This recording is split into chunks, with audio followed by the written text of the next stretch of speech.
doing it on purpose to make fun of you, so you will laugh, but you won't. And then this Ojibwe leader writes in and he goes, yeah, all the whites are wrong. It's actually Ottawa.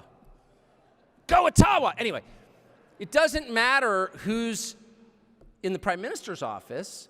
Your rights remain the same because you were born with them, because you are not a slave, you're a human being, and you have inherent dignity because God made you. That's just a fact. And if they're taking those rights away piecemeal and doing so in the name of public safety, even as they make the public sphere much more dangerous, which they have, in case you haven't noticed. Canada has a lot more violent crime now than it did 20 years ago. Have you noticed? Of course you have. You live here. And if they're telling you you can't defend yourself against that crime, we're going to disarm you, you can't protect your life or your family, and you're like, oh yeah, it's for the public safety, it's just not a big deal. These are weapons of war. No, they're weapons of self-defense, which you need and deserve as a free person, not a slave. And then they're telling you you can't complain about it. And then they're subsidizing the media to the point where all of your big media outlets, which are disgusting, are state media because they're taking state cash. Do you watch CBC? I do, occasionally. I can turn in any hour of the day and I will learn that I am racist for driving an SUV and not being trans.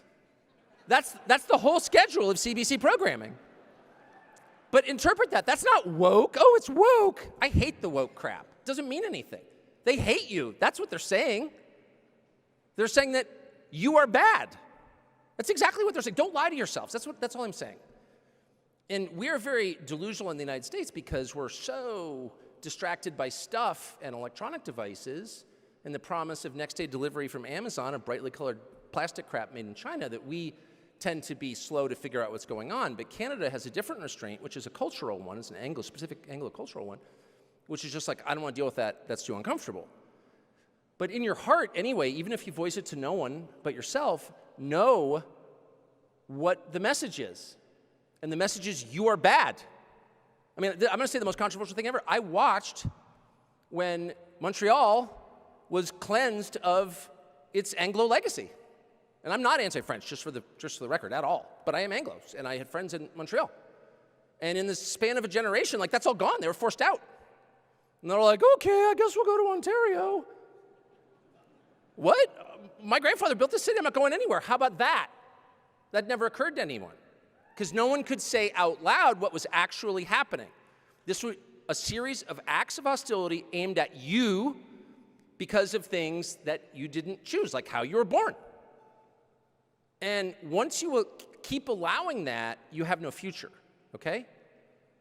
So if they're limiting your freedom to say what you think, which is the freedom of conscience, the most basic of all freedom, your freedom to defend yourself and your family against bodily harm, which has got to be a twin to the first one.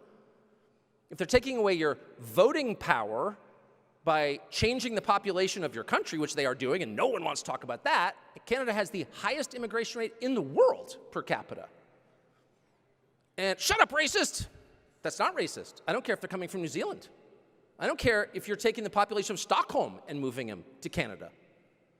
If you change the population of the country, you change the country. And you dilute the voting power of the people who are vested in that country, the people who are born there, who have lived there long term, who understand the history and the culture of the country, who are bought in. And all of a sudden, their vote means much less. It's math. You guys do that. Math. That's horrifying that this is happening. And there's no public debate over it whatsoever. Why do you think that's happening? Is it for economic reasons? I'd be kind of okay with that. If someone could stand up and say, we're totally changing the population of Canada because we think it's better for our economy. Okay, tell me how. We can have rational conversations. We're adults. I'm a citizen. This is my government too. Tell me how that works. But they can't, because that's not true. Look at your housing prices. Look at the strain on your services. Look at your healthcare system, which no Canadian I meet brags about anymore. And one of the main reasons is it's overburdened. There are too many people. Oh, we need population growth. Really? Tell me why. Tell me why all of these slogans make sense. I've watched Canadian hockey from time to time. They literally say diversity is our strength before they open the game. Okay, what does that mean and why is it true? Shut up! No, I'm not gonna shut up. You're telling me to accept a slogan, so it's incumbent on you to explain what the slogan means and why it makes sense. That seems like a common sense rule. If you're forcing something down my throat, tell me how it tastes before I swallow it. Oh, shut up, racist. No, not going to. Not racist. I'm not going to shut up. Answer the freaking question, you weird cross-dressing prime minister. And the last thing I'll say, and I will stop at this because I'm sure I've gone beyond the time allotted. Keep going. I'm out of control. Unleashed in Canada. The last thing I'll say, which also may be controversial because it sounds like a parochial concern or some sort of, weird religious thing or something, and it's not. But take a look at what they're doing to your Christians. And I say this for a couple of, I am a Christian, but that's not why I'm telling you this. I'm telling you this because there's kind of no more inoffensive and peaceful group in the world than the Christians. In fact, there isn't. Their religion tells them, commands them to turn the other cheek and to put the concerns of others above their own concerns. So if you have a problem with those precepts, explain it to me. Speak slowly so I can understand. I think every person in this room, regardless of your faith, can agree, yeah, I'm for that. I wish I was more like that. That's good. We need more of those people in society. Serve others for the sake of service. People who pray for their enemies. Who does that? Who would pray for an enemy? No one, except the Christians, and they do. They're commanded to. So if you're hassling that group, maybe you've got another agenda that we should be concerned about, even if we're not in that group.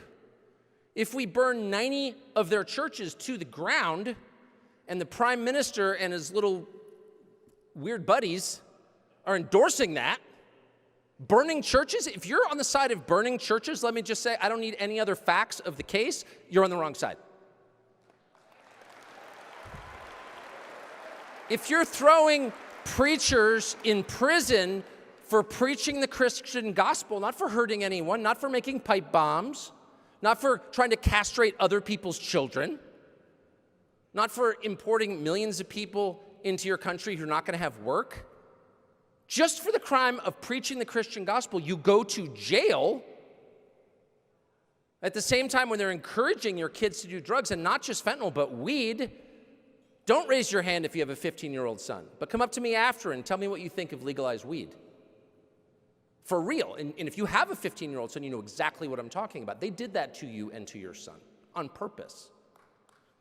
And so in a country like that, in a world like that, if you think that preaching the gospel is so dangerous that the people who do it need to be in prison in shackles, you're serving someone other than the people of Canada, if you know what I mean.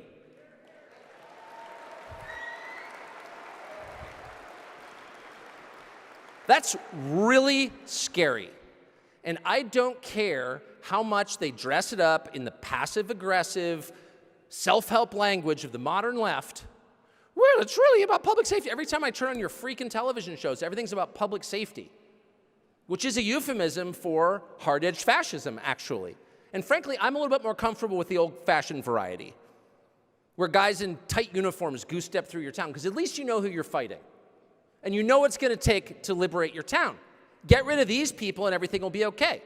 But when they show up and they're therapists with advanced degrees, and they look at you in the face and say, no, actually, little Dylan just needs more fentanyl. Little Dylan's actually a girl. And we're going to, yes, he's a girl. Sorry, she's a girl. She's a girl. And if you don't agree, well, maybe we may have to remove Dylan to more care-affirming custody. Oh, you're going to take my kids away because I don't want to castrate them. They'll never say that, of course, because clear language is their enemy, because clear language exposes who they really are. They're not people who are trying to help you. They are people who are trying to hurt you. Anyone who goes after your children, anyone who encourages you to have fewer children is trying to make you extinct. It's literally that simple. And it's only in the advanced West that we don't see that. Try that crap in Bulgaria. Try that in Serbia. How do you think that would fly in Serbia? We're just going to give little Voldak some fentanyl. And we think, he may be, you wouldn't even get to the next sentence before you got shot. Because you're trying to kill someone's kids. And your average Serb, whatever you think of them, doesn't have generations of therapy talk